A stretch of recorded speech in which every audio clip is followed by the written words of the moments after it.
안녕하세요. 세상을 이롭게 하는 일에 관심 많은 승무원쌤 김용숙입니다. 요즘은 외국 여행, 즉 비행기를 타고 외국 여행을 가는 것이 일상사가 됐습니다. 일상사가 됐습니다. 한 달에도 몇 번씩 여행을 다녀오고 또 전 세계 아니 다녀본 곳이 없을 정도로 대한민국 경제가 발달하면서 외국 여행이 생활화가 된 것 같습니다. 이렇게 되자 대한항공은 불경기에도 불구하고 흑자 폭이 굉장히 크다 그럽니다. 흑자를 많이 내고 있다 그럽니다. 또 대한항공이 아시아나까지 이제 거의 인수를 하는 것으로 인수 막바지에 와 있기 때문에 대한항공은 항공업계의 독점적 지위를 갖게 됐습니다.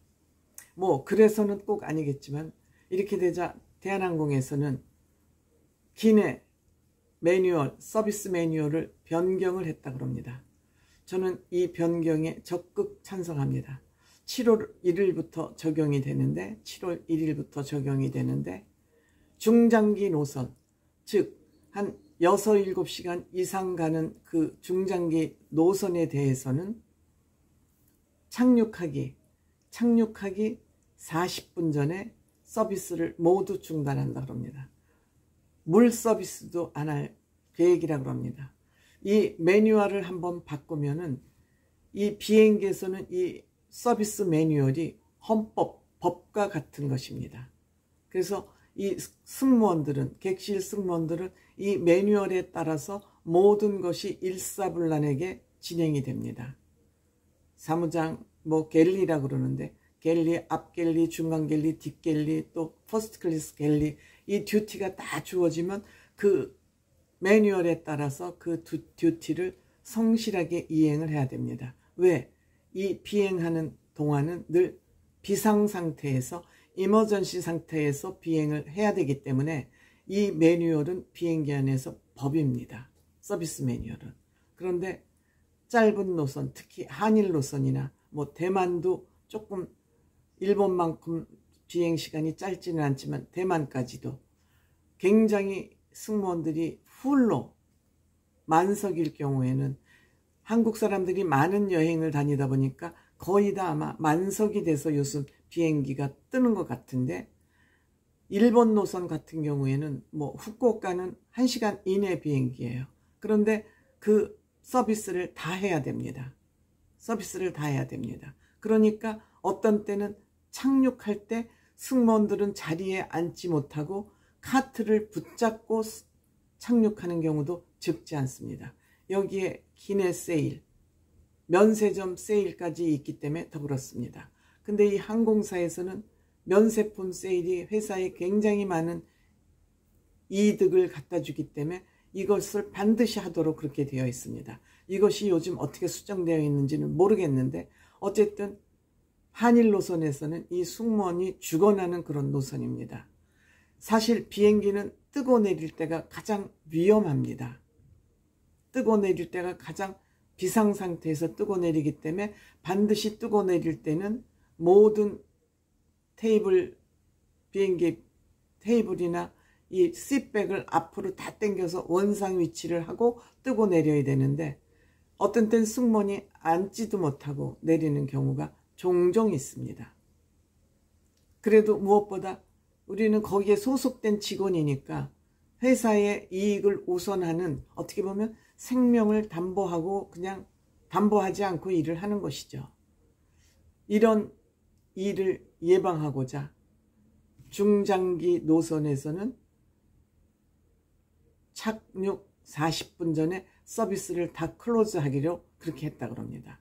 이렇게 하기로 한 것은 지난번에 사고가 났죠. 싱가포르 에어라인인가요? 싱가포르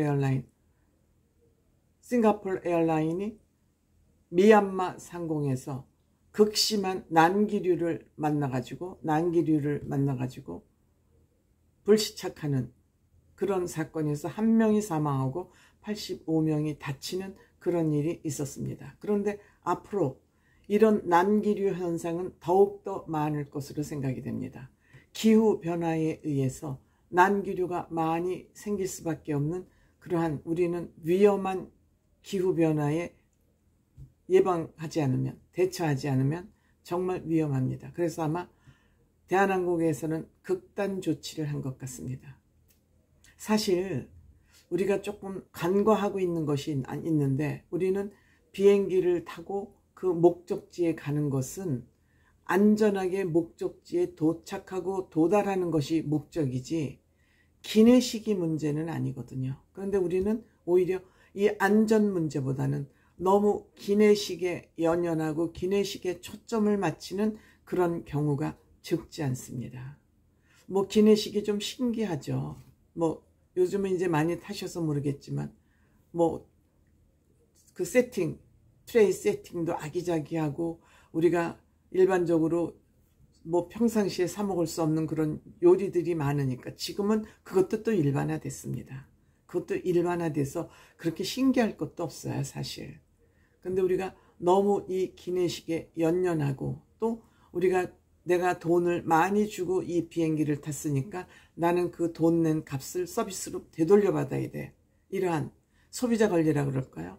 이런 소비자 권리를 너무너무 주장을 하다 보면 이것은 다 승무원을 괴롭히고 혹사시키는 일입니다. 그런데 승무원의 가장 첫 번째 듀티는 승객들을 안전하게 목적지까지 모셔다 드리는 겁니다.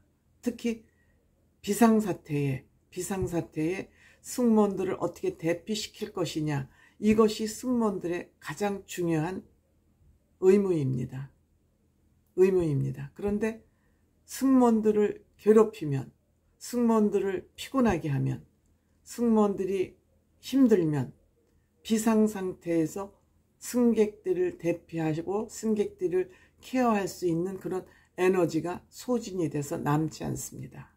그렇기 때문에 제가 승무원 출신이라서가 아니라 제발 비행기 타면은 내가 그 본전을 뽑겠다는 생각으로 서비스를 마음껏 받아야 되겠다는 그런 의식은 좀 버리고 특별한 일이 아니면 승무원을 좀 너무 불러대거나 괴롭히지 않았으면 좋겠다. 자그마한 불편은 본인이 좀 감내하는 것이 필요하다. 왜? 모두의 안전을 위해서.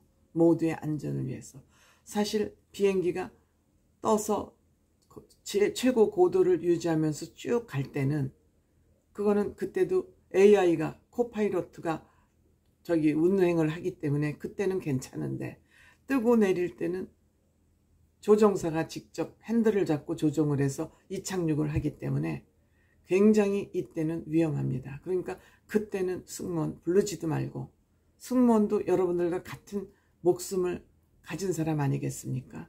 그래서 그때는 부르지도 말고, 이렇게 노스모킹 사인이 나오지 않습니까? 안전벨트 사인 다음에 노스모킹 사인이 나오지 않습니까? 그러니까 안전벨트 사인이 나오면 그때부터는 승무원에게 무엇을 요청하지 않는 것이 좋습니다. 그래서 어쨌든 40분 전, 착륙 40분 전, 원래는 착륙 20분 전이었는데 그걸 2배로 늘려서 착륙 40분 전까지는 서비스를 원천적으로 금한다 그러니까 아마 이거는 승객의 안전, 승무원의 안전을 위해서 대한항공이 취한 조치가 아닌가 이렇게 생각이 됩니다.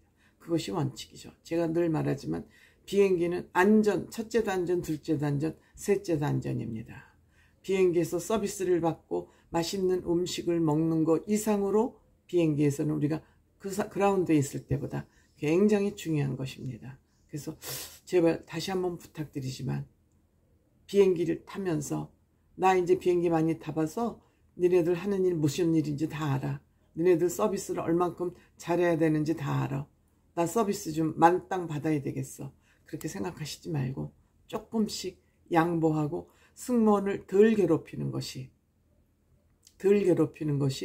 여러분들의 안전을 도모하는 길이다. 이렇게 생각을 하시고, 뭐 비행기에서 서비스를 받으면 얼마나 받겠습니까? 괜히 승무원들에게 말 좀 걸고 싶고 뭐 이런 거 다 부질 없는 일들이에요.